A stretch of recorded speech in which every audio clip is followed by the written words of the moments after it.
एक ॿी अहम ख़बर खां के आगाह कयूं पिया। कराची में मुख्तियार कार एजाज़ चांडियो जे क़त्ल ख़िलाफ़ रेवेन्यू खाते जे मुलाज़िमनि एहतजाज कयो आहे। रेवेन्यू मुलाज़िमनि ऑफिसनि जी तालाबंदी करे एहतजाजी मुज़ाहिरो करे धरणो हुयो, नारेबाज़ी कई।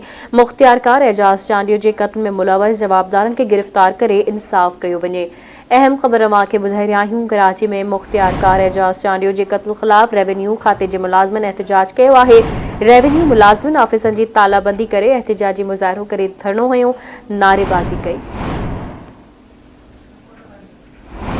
तफ़सील मालूम कंदासीं लाड़काने मां आवाज़ जो रिपोर्टर रशीद समो सां सलाइन ते मौजूद आहे।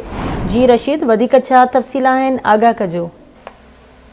जी बिल्कुल, मुख्तियार कारीअ में नियाज़ फ़ियाल आहे मुख्तियार कार लाड़काणो ऐं तपेदार हुसैन बख्श गाद समेत सवें जेके रेवेन्यू खाते जा मुलाज़िम आहिनि उन्हनि मुख्तियार कारीअ में पंहिंजे माण्हुनि ते कारियूं पटियूं ॿधी एहतजाजी मुज़ाहिरो कयो आहे। जेको गुज़िरियल ॾींहुं क़त्ल थी वियो मुख्तियार कार कराची में एजाज़ चांडियो जे ख़िलाफ़ जेको हुनखे क़त्ल कयो वियो उनखे जवाबदारनि जी गिरफ़्तारीअ लाइ ऐं उन लाइ एहतजाजी मुज़ाहिरो करे धरणो हयो आहे। मुख्तियार कारीअ में उन्हनि धरणे खां पोइ जेको आहे हिकु रैली कढी आहे जेकी मुख्तियार कारी लाड़काने खां प्रेस क्लब पहुती आहे। सवनि जी तादाद में उनमें मुख्तियार कार तपेदार ऐं रेवेन्यू खाते जा जेके मुलाज़िम आहिनि उन्हनि रैलीअ में जेका आहे शामिल थी उन्हनि एहतजाजी मुज़ाहिरो कयो आहे प्रेस क्लब जे आॾो।